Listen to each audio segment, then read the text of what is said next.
Larry Feldman is probably the most amazing trainer that I've ever experienced in this business. I've been in the car business now for 35 years, and I've seen quite a few trainers. And a lot of them are pretty good. I mean, really, I get something out of all of them that I've seen, really. But Larry is in another class. I really mean that. His training is literally riveting. A little while back, I sat in on his first training that I ever sat in on. It was for new hires. I still remember, I'll never forget it. About 25 people in the room who'd never sold cars before. And he started to do his training. And after 2 hours, I was in the back of the room and I raised my hand meekly, and Larry stopped what he was doing and said, yes. And I said, maybe we should take a break. And literally, I'll never forget it. All 25 people turned around, looked at me, and went, well, we're okay. And they turned back to Larry, and Larry looked at me and go, okay. And he kept going for another 2 hours. I wouldn't have believed it if I hadn't seen it myself. Since then, I've seen a few other of his trainings. I've hired people out of his classes. Some of those have gone on to management. I'm still in touch with them. I'm good friends with them. But I've seen some great salespeople come out of there. All I can say is you got to give them a try. Hello there, and welcome to 2025. Should be a very interesting year. It's going to be, I think, a wild ride. Lots of change happening in auto and elsewhere. We're in season 6 of the Auto Hub Show. This is not the Auto Hub Show weekly live show, even though I got the new graphics behind me. This is our new one-on-one show that's in season 2. And if you're going to be at NADA, I'll be at the Velo booth, which I think is 8:35. We'll be doing interviews live at the show, our patented ambush interviews. It will seem live, but it'll be recorded because of the internet bandwidth is so bad at any trade show for all the money in China. But I have the luxury of having a great guest with me today, Jeff Williams. So, Jeff, tell us a little bit more about you, what you do, and how you entered this crazy business we call automotive. Yeah, it's I got to go back a decade or two, right? So 1998, I think, 97. So I grew up in the Virginia, Maryland, DC area. Actually grew up overseas. I spent 12 years overseas and then finished high school in the States. And out of high school, I went to college, got kicked out of college, like a lot of car guys, and did some community college, some financial classes, etc. And I actually ran into a guy at the gym who's like, "Man, your personality's great. You'd love the car business." And I'm like, "Uh-oh, this is a slippery slope." So I actually got suckered into going to Onyx Acceptance back in 1997, and they were a kind of a non-OEM lender at the time, mainly subprime, near prime lender. And I got into to that company, and started on the ground floor. I was funding loans and checking the boxes on all the paperwork to make sure the proof of income and proof of residency were in the deal jackets, and making sure that the references were filled out to a T. So I really started building these fundamentals, right, based on kind of like what a car deal was actually, what it even meant. I don't even think I knew what I was doing. I was more just going through and checking the boxes of all the things that showed up on my desk. And then actually got promoted to buying paper, where I was buying car deals from dealers, a lot of independents, a lot of franchise stores. Had a territory in the Virginia market of 120 dealerships, and what I started recognizing was, man, these guys are fun, they're cool. This is, it kind of like sucked me in right away, right? It was like this instant like connection of, man, these guys are fun, and they like to party, like I like to party, so it was like this total instant chemistry around a vertical in an industry that I don't know if I couldn't have told you back then that I'd be here now 26, 27 years later, that I'd still be in the car business. But I grew up loving cars. My dad my dad always had the Motor Trend Weekly or whatever the magazine of the hour was. And I literally would scroll through the pages, find the featured car, and what's the 0 to 60, right? Like, how fast can it get to 60 miles an hour?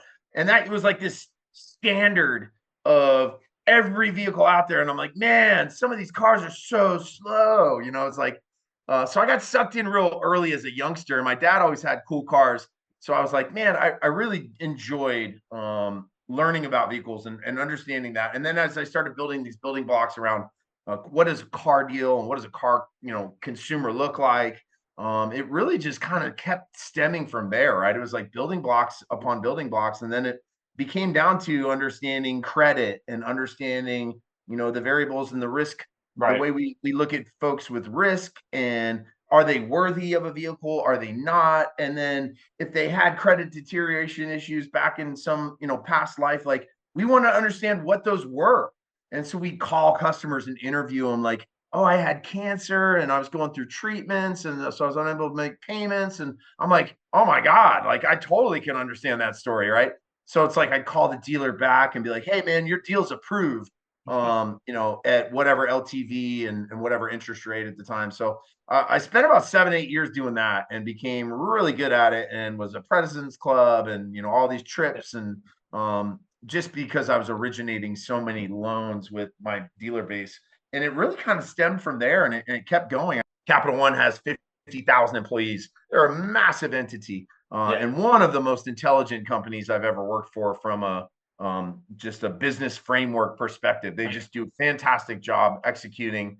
Learned a ton around the retail side and the banking side, and really where that meets in the middle from a finance perspective. So that was a fantastic run for 10 years. And then 2020 COVID hit, and it went from being in the field 5 days a week and visiting 60 stores a week to sitting at home on 5 Zoom meetings every day. And my head was gonna explode. And it was, I'm like a cricket. I don't sit still very well that long. Right. In about 6 or 8 months of that, I was like, I got to get out of here. I couldn't do it, man. I just couldn't do it. Zoom meetings for me. Well, and if you think back to 2016, 17, 18, 19, there was a lot of changes really amplifying in the car business, right? We started focusing on digital retail. We started putting more emphasis on, how do we convert more leads on our website, and what are our calls to action, and the VDPs and the SRP pages being more simplified. And that really interested me, that kind of technology of, top of the funnel down to a purchasing customer. Like, how do we help dealers do that? And I loved that kind of vertical within the automotive sector. Is like, every dealer's looking to convert more leads. Every dealer's looking to get a better lead generation tool. So I jumped to a couple smaller shops that were startups. There was some lead widget tools that I worked for. I did some direct mail to some dealers for a little bit. And then I actually did some new and used car leasing programs that I thought were very intuitive. I just don't know if the market was really ready for them at the time. Right.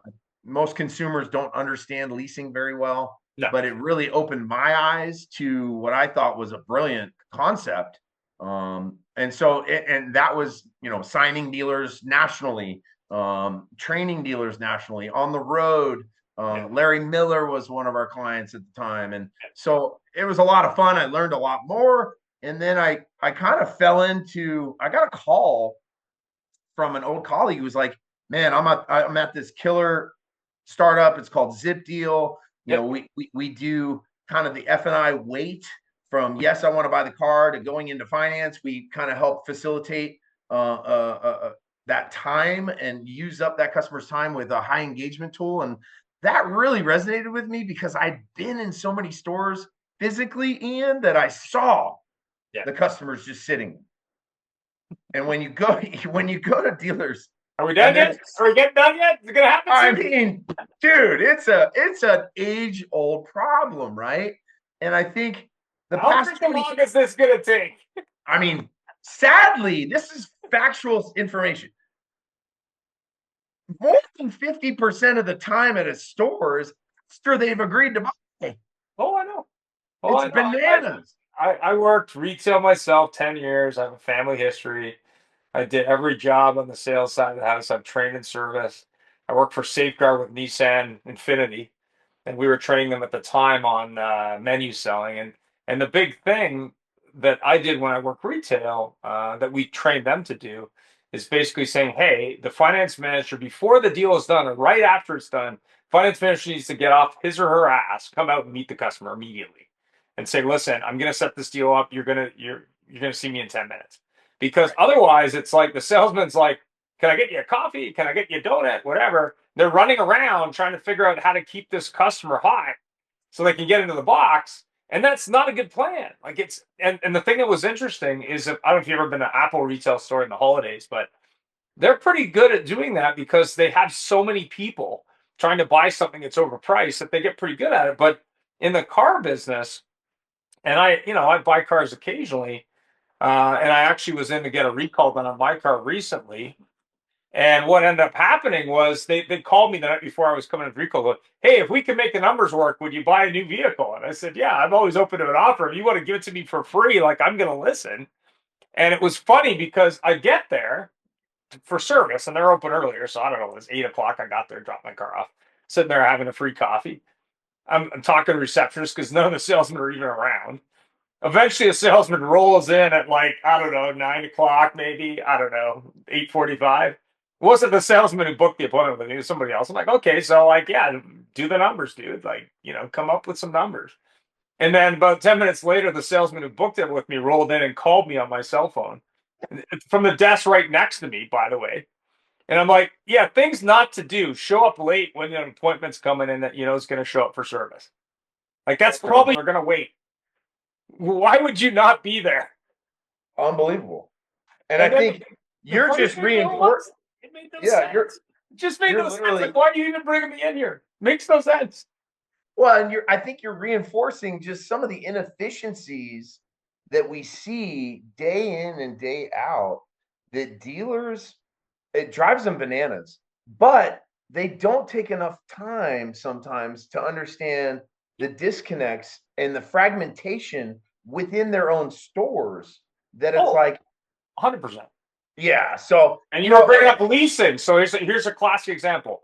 Back in 2006, I think it was, might have been earlier. The first time I met Brian Benstock, I think it was 2006. So it was a big event in Vegas, and they had all these different people. Like the head marketing guy for Ford Direct was there, and he was there, a bunch of people. And he was talking about his marketing budget, which at the time, for those people that are going to fall out of their chair right now, he was spending 430,000 US dollars a year annually on digital ads.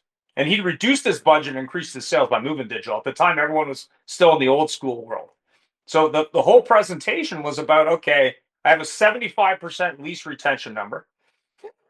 I have a process at my store which is like a Denny's with a plastic menu on the desk where it's like step 1 through 6. So when the customer comes in, they ask about their trade value. No, we're at step number 1.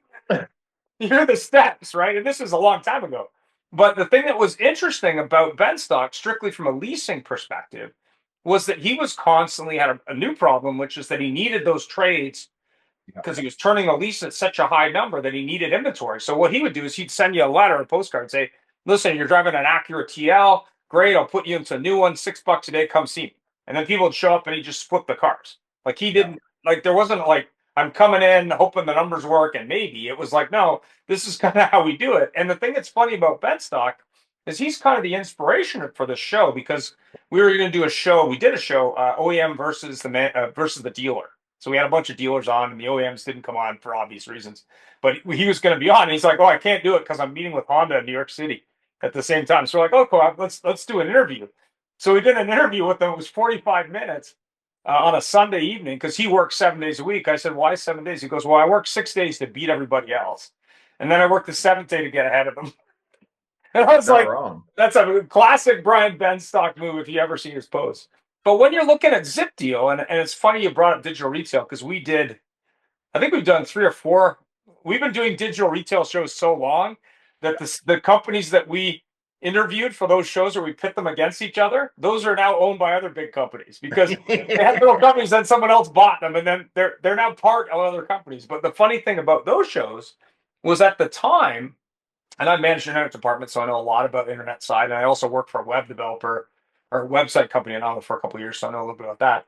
Was the biggest problem they have, and still today, but I think it's a little better now with Amazon jumping on to that bandwagon. Sure. Is people didn't want to go through the 20 steps on digital resale tool. They're like, "I need help." Like, what the is this? Like, Yeah. my trade value, my credit app. I got to It's too much. I got to do like what the hell? I need help, dude. Like, why are you not helping me? And it was funny because they're all like, well, retail is changing and, people will do this. And I'm like, okay, but what's the number, dude? And you can watch the old shows if you're curious because we did them before and after acquisition. So it's kind of interesting because we had the different people on talking about this. And that I don't think digital retail by itself is a problem. I think that the challenge is a percentage of customers are accountants and they're going to buy a car like they buy a freaking banana or an appliance. But most Correct. customers have questions. So my question for you is like Zipdeal. I mean, obviously we want to speed up the freaking time. Obviously, we want to make sure the dealer knows what's going on when the customer shows up or whether they deliver it to their house. But where do you see the real advantage of Zipdeal versus say digital retail to pick a Yeah, I mean, competitive really, product? Yes. Right. they're really apples and oranges, right? Because digital retail is really meant for consumers to be at home to get an idea of where their payment may be. Whether Yep. they go through the entirety of the process or not is Right. irrelevant. Mhm. The modern retail suite now from CDK that they're offering, where it's Yep. like Roadster to in-house, and in-house will pick up where you left off. That still doesn't really apply to kind of like what my whole goal is to just be the opposite of kind of like upstream. I Yep. want customer in the showroom. We've landed on price or payment. We've test drove the car. Yes, yes, Ian, I'll buy this car today. And then I want to keep that euphoria and that ether high by giving them a highly engaged tool on their own device for them to literally be part of the delivery process in real time, where they get to personalize their vehicle, learn a little bit about the dealership, show them applicable products that they're most likely to purchase based on how they're buying, and eat up 12 or 14 minutes of time while Yeah. that finance manager is getting their paperwork ready. Or having their coffee. Well, and if you think about it, right, like I'd Yeah. love to say that every dealer is 20-minute wait times. We know that there's some dealers that are 10 or 15. We know that there's some dealers that are 30, 40 minutes. And there's some dealers that are worse. And it's really dependent on, is it a Saturday? Are they 7 deep? Is there 5 finance managers? Did one call out sick? Like it's the usual problems that every store has. So if I can keep the consumer highly engaged during this 15-minute period prior to them going into the box and going into finance and Yeah. signing the paperwork, and keep them engaged. If it's a 20-minute wait and I keep 15 minutes of that, eat it up with post yes critical touch points that the dealer wishes they did every time. Yeah. Sadly, process, product, and people. The Yeah. biggest variable is the people. Oh The yeah. process and the products don't change. No. But whether or not I get Johnny, who's my new sales associate, to ensure that he presents accessories to every customer Yeah. because he's new, it doesn't happen. Excitable, Does but not very good. Well, and does Johnny go and make sure that they get introduced to service every single time because that's on their survey question? No, he doesn't, because he's new, or he's too busy and he can't remember all the different things. So we've got all these OEM initiatives, then we've got dealer initiatives, and then we've got a less qualified salesperson generally that's asked to do more and more things after the customers agreed to purchase, and there's no channel to get it done. Yeah. So if I can put it in a channel, customize it to the dealership's needs individually. What processes do you want to focus on, Mr. Dealer? Do you want every customer to be thanked for their business by your owner? Thank you for coming in. Appreciate your business. Do you want to give that customer a chance to personalize their vehicle by picking out radio stations, XM, FM, AM, also aggregating all of that data for every single dealer so that their marketing department has line of sight of all their customers' choices, and then Right. showing them accessories, allowing the customer to tell me their driving habits and behaviors, which would mimic like the Darwin type Yeah. questionnaire. We know Darwin's awesome. The problem is the finance managers aren't all that awesome, and they don't always go out there and get the questions done. It is what it is. I think it's less than 5% of all Darwin dealers. The finance manager actually goes out with their little iPad and says, hey, if you don't mind filling this out before you come into my office, it'd be great.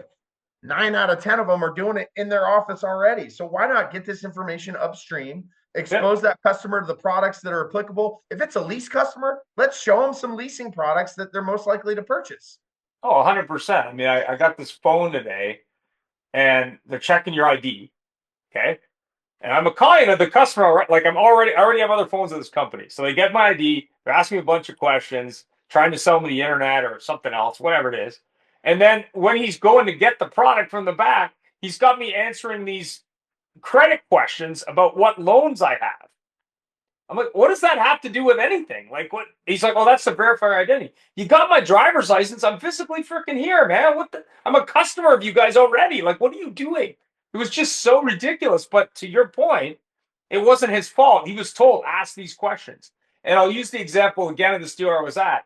It was, there were so many interview questions for the salesman to ask me that it was like what? Like, am I in a police? It's like, what the fuck? Like, I'm here for service, dude. You're trying to sell me a car. Like, what's with the riot act? Like, what are these questions even for? Like, what are you doing? It was hilarious. But the thing that's really funny that you bring up, and Ben Stock again has brought this up to me multiple times. Most dealers are saying, "Hey, I got some finance managers. Let's say there's 5 of them. I don't know, 3, 5, 25. Doesn't matter. I don't like paying them because they don't do the job. Can I outsource that so that they don't have to, so they just sell products?" I said, yeah, you can. You can hire someone to do that. But more importantly, is that the right thing to do?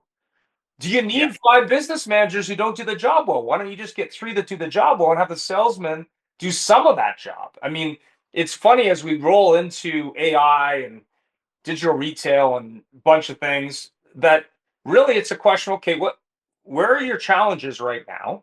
Where are you missing opportunities and how can we streamline it so not only do you not miss those opportunities and possibly you save money from an operations point of view, but also the customer gets a better experience and they buy more products because the experience is better. 100%. Like, That you nailed it right there. Guest experience is one of the biggest problems that has lingered the car business for 50 years. yeah, We've treated them like dogs because it's our own inefficiencies yeah, that they have to be subjected to. So whether you come in or you don't, or 9 out of 10 customers already know what they're buying by the time they're in my showroom. They've already looked at my inventory. They've already done their homework. They've already landed themselves on this make, model, and color. They just want to test drive the car, say yes. And the minute they say yes, they just want to leave. yeah, And we know that it's just not that simple. So when I look at a dealer and I go, what do you do in the community? yep, What do you do? What culture do you like promote within your store and how you treat your consumers? What does your guest experience really look like? They do all of these things. They have this ecosystem of services, right? We've got a body shop, we've got parts and service and accessories, we've yeah. got service, we've got sales, we've got and maybe they offer free pickup, free delivery. They Maybe got they do. spa or something. I don't know. Dude, mobile service is starting to become a huge initiative for 2025. GM, Ford, they've all announced we want to go meet the customer where the customer's at. They don't want to 14 necessarily. years ago. I did that 14 years ago with Mercedes. They were doing it 14 years ago. The It's not a new problem, idea. It just has to be executed on, right? and the execution is the problem. You can't put slider ads on your banner on your website for your new mobile service where you'll come do an oil change in their driveway when they're not customers yet. They don't care. Yeah. So Exactly. when I get them in my system and I know they're purchasing a car today, those are the previews to the movies. Yeah. The previews is me getting them to do specific things every time. Yeah. Scheduling the first service appointment, Ian, Yeah. it's less than 30% on new. That's Well, we didn't show on recalls. This was a scary statistic for me. You know who the best at completing recalls is from a brand perspective? don't say it. Stellantis. Stellantis has a 70% completed recall number. 70%, Which is strong. which is strong. You know what the average is? It's probably like 10, 15. 30% Yeah, across all brands. So 70% of those customers have a major issue with their vehicle or potentially a major issue. They're not doing the work. Like, what are you doing, Mr. Dealer? Yeah. Like, and I mean, service retention in general. I remember working with a GM store, God, 15 years ago. I remember working with GM at the time, and they're like, well, we want 40% retention. I said, so 60% of the people that bought the car here aren't even coming back for a free oil change. Which at is all. crazy. Which is crazy. 60% hate you that much. What's wrong with you guys? Like, and I think you can easily call. You want to come for the free oil change now? You want me to do it next month? I mean, when do you want to do it? Like, come on, man. well, It's free. and to be fair, if you're offering those types of value adds to the customers, why not automate all of those service schedules? Why not Exactly. automate? Make sure that consistency is your friend, right? If we can consistently automate that stuff through technology, Yeah. and remove the variable, which is the people, Oh and yeah. just ensure that it happens every time. Oh, yeah. I'm running 93.5% first service appointments for every car sold. 100%. I mean, when I sold cars, I used to say, listen, don't call the service department. Here's my cell Call number. me. You call me, I'll make it happen. But the thing that's funny today, fast forward 15 years, there's an app on your phone that gives you what store you should go to, what the recall is, what the health is. Does it give you the option to book it? No. Like, why not? And I remember I said to Ford, I think it was I think it was last year, SEMA, I think it was. I was talking to the guys at Ford, and I said, I have a Chrysler, nothing against Ford products. It's got a thing there for promotions and accessories. It doesn't sell me accessories on my app, on my phone that has your app in it. Like, why Why wouldn't you not? sell me winter accessories? Oh, look, we got the sale going on right now. Yeah, you should buy right now. You can buy right now with your credit card. Like, why not? No, Like, I again, agree. I And just I think this just confirms that yeah, fragmentation of like the customer journey doesn't change. It's the same every time. The problem is the consistency of what we show those customers changes because the people don't always do what we're asking them to do. So, Zipdeal was born at Steve Lindsay's Honda store in Columbus, Ohio. yeah, He's the top 10 Honda dealership. He just didn't like seeing his customers on their phones. He didn't like seeing them calling their credit unions. yeah, He didn't like seeing them calling the last dealer that had the same car for $500 less. yeah, Like the idea is we just need to give our customers a better use of their own time, yeah. but we need to respect their time by keeping them engaged so that when they do get into finance, if they only have to wait 3 or 4 or 5 or 6 or 7 minutes to get into finance after they've just completed all these other tasks from an automation standpoint, like that's a win. We want the customer to be like, oh, that was fast. I mean, that is the goal. The goal is to make the customer's time feel more efficiently used. 100%. Yeah. Percent. Like if you went to a restaurant, and I have this experience in Atlanta. Years ago, I worked for Safeguard Corporation. So we were in Atlanta, was their head office. Went to this restaurant and we were gonna have dinner. So we ordered food, we waited, and they got us a beer, and then we waited and they got us a second beer on them, and then they waited and they had a third. I said, dude, I didn't come here to drink 3 beers. I came here to get fucking food, dude. Like, what are you guys doing? Like, what's going on in the back? Did you blow up the kitchen? Like, what are you doing, dude? Like, I'm not waiting an hour and a half for a fucking steak. Like, give me a break, man. We Sometimes you got to catch the we ended up cow. getting up and walking out. We're like, what the fuck is going on here? You But know, but when you look at Zipdeal, and I know it's built by dealers, it's great. Obviously, you know the industry. What's the upside for a dealer who says, "Listen, help me. I broke. It's not working." Like, what can they realistically expect if they go with Zipdeal? Like, how does that work? sure. It's a number of things. There's all kinds of KPIs within every dealership that every dealer wishes that consistency was more readily available to them. So if I can expose accessories consistently every time, on average, we're seeing anywhere from 50 to 70 accessories of interest where the customer's actually raising their hand around running boards or a tonneau cover or whatever. We're not trying to transact. We're merely trying to expose the customers to what's available to them. We allow the dealership to then determine how they want to close that customer. So accessories is a big component. Aggregating the data from the consumer standpoint of radio stations, social media preferences, things like that. We aggregate all that. We really want to do some intel on what their customer base looks like from a marketing perspective, give Right. their marketing team some actionable items that they can actually utilize in real time. And then really it comes down to what is it important to the dealer? Is it F&I profit, increase in PVR per copy gross average? Right. That's always important to every dealer.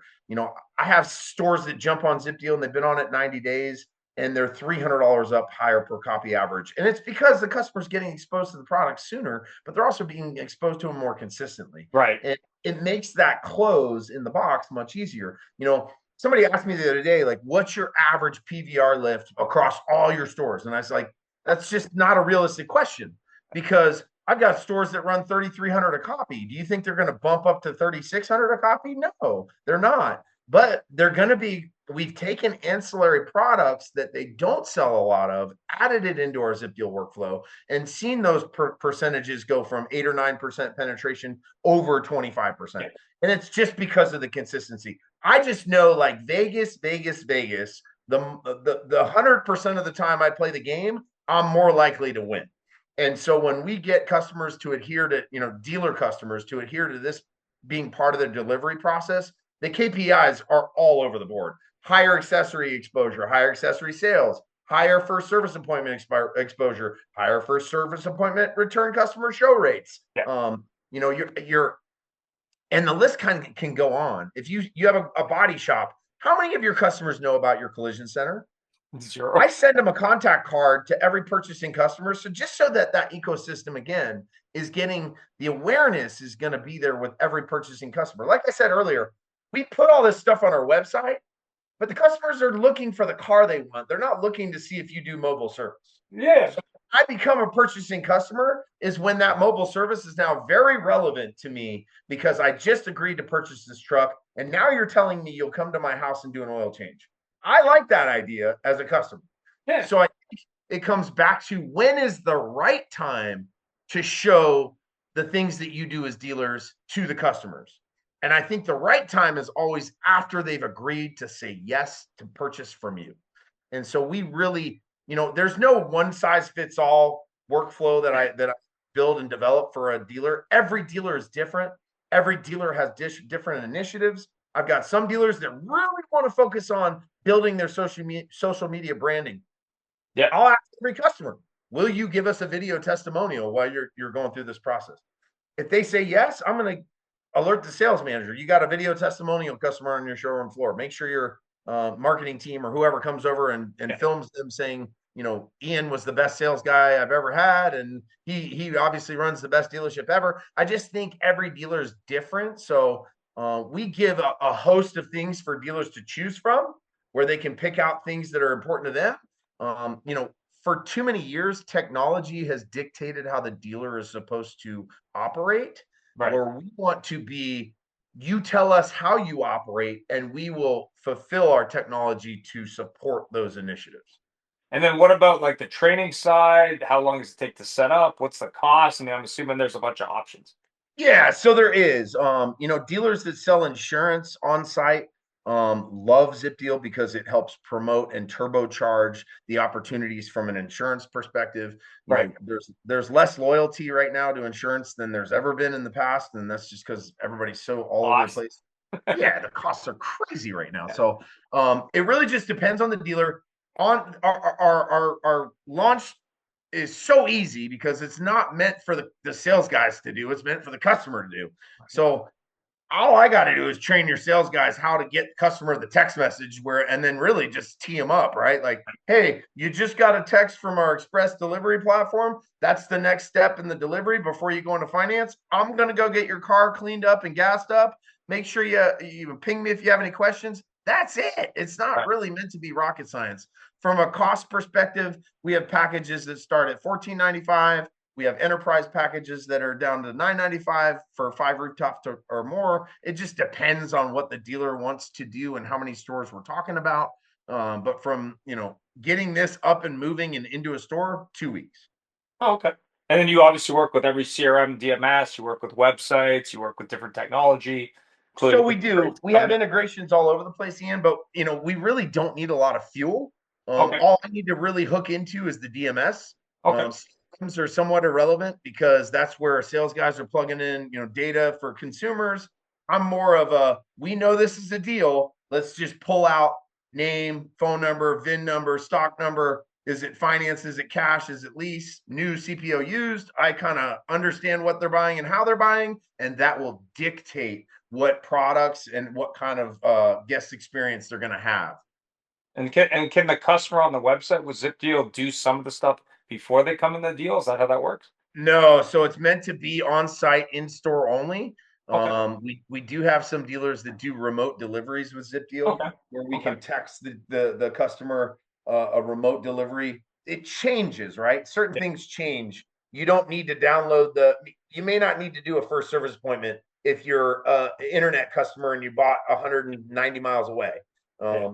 So we try and customize this to each store individually to make it make sense for the dealer, but also we have to make it make sense for the customer, because the customer experience of going through this has to be Yeah. somewhat fluid. It has to be easy, and it has to be somewhat enjoyable, right? We can't just hammer them with products.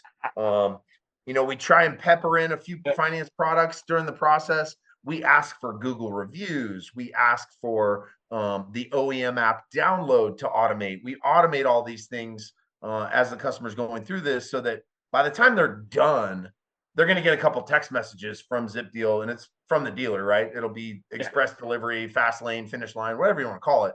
And it's really just, here's your first service appointment that you just scheduled. Add it to your calendar. Yes. Here's the OEM app download. Click on it. It takes you right to the app. Go ahead and start that download process. Google review. We would love it if you'd leave us a Google review and even take a picture with your new car or truck. Yeah. We can customize this to any degree to really make sure that we're focused on what the dealer's focusing on. And how would people get more details? I mean, obviously, I'm gonna have details below in the description. Like, what's the like time to do like a quick demo overview? Like, how does that work? I mean, obviously, you're gonna be at NADA, I'm assuming. So, yeah, I'll be there. So we'll be doing zipdeal.com. You can book a demo right there. I can actually send out demos to dealers via text message. oh, If okay. they can actually ping me on LinkedIn or ping me and just DM me and put in, here's my name, here's my store. I can send them a pretty grassroots text demo via text, where they can go through a customer experience on their phone themselves. Okay.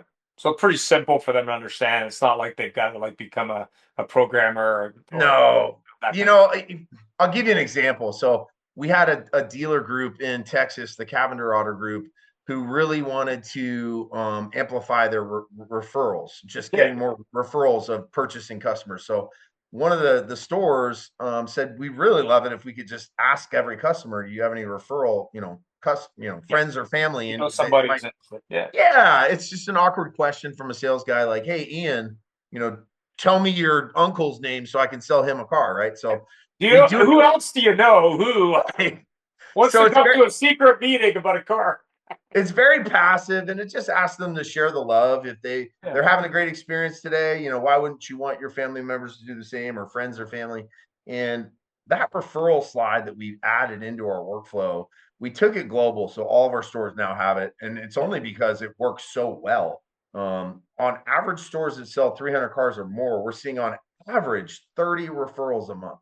Yeah. And I can't tell you, the value of leads right now. It's like $430 per lead, based on total marketing spend. Like, that's huge. If I can give them 30 opportunities every month, and I've got stores that get 10 to 15 opportunities. Yeah. That came from one of our dealers. Yeah. Our dealer was like, I'd really like it if we could do this. And we were like, cool, I love it. And then we were like, dude, this is working really well. Let's launch to all our stores. And now it's like little things like that we've recognized, where the dealers come to a suggestion of, man, it'd be really cool if it could do this. Yeah. Let's do that, right? So CSI survey questions that get, that sting the dealers. I've seen anything from orientation to service to introduction to service. We've just thrown in an introduction to service fixed ops video, 20 seconds, of the director of fixed ops at that particular store saying, hey, my name's Jeff Williams. I'm the fixed ops director here. Come see us anytime. We service all makes and models. I got 7 master OEM certified techs. We use all OEM parts. Things like that, we really want to be able to help the dealers with CSI surveys, stuff like that, stuff that's burning them. Like, let's get it in front of the customer while their attention is pretty high. What about like a used car store or like a small used car franchise who just they don't have like they're not a MIT store, they're a used car lot. Like, do you work with any of those? Is that something that you guys do? We do. We actually just signed 2 independents in Texas last month, and they happen to service, and that was a big component that made sense for them. If they don't have service on site, I generally I'll still try and work a deal to make it make sense, Right. from a numbers standpoint. when you get away from the franchise OEM kind of directives and initiatives and all the things that they really try and mandate these dealers to hold themselves to a high standard, it gets a little more complex. Yeah. But dealer independents that have service, this tool works fantastically. Yeah, like subprime, it works fine too, I would assume. Say that again. Subprime. Subprime dealer, so a dealer focuses on less than perfect credit. Yeah. So it's funny. Non-initiated. Well, it's funny you say that. We had a dealer that was like, "Hey, can you ask for 3 references and ask if the customer brought in their pay stubs, and ask if they will give us access to their bank statements, things like that." Yeah. In our F&I survey, we kind of asked them, how many miles do you drive? Do you garage your vehicle inside or outside? Things like that. So we can customize this to be very subprime centric, meaning if you send this link to a customer in the showroom in real time and you've selected subprime because their credit's less than perfect, I'll remove accessories. Yeah. I'll remove certain products that I know that we can't grenade our own deal, right? So we can intelligently make this subprime friendly very easily. And what about multi-language, like the Spanish customer base or Chinese? Yep.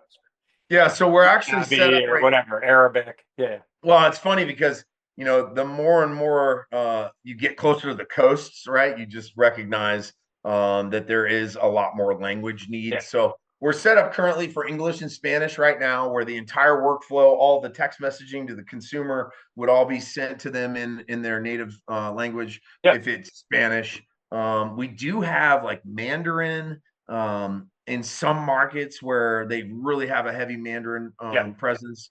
So we can customize it to be kind of language oriented. Yeah. It gets a little tricky though, from a like legality standpoint of, are they signing paperwork in that language, or so we don't necessarily want to get too sticky in that space, but if they're signing an English contract and they speak Mandarin or Spanish and they'd rather go through that in their native tongue, yeah, we'll absolutely adhere to that for sure. Fantastic. Well, thanks for taking the time today. All the best for 2025. Yeah. Going to be at NADA. Looking forward to seeing you there. Also want to introduce you to some people on the multi-language front, hence why the question. But we'll do that at the show. Let's chat. Yeah, exactly. Have yourself a great day, and I appreciate the time. All right, sir. Appreciate you. More Ian. Have a good details will day. be below. Just so awesome, man. Thank you so much.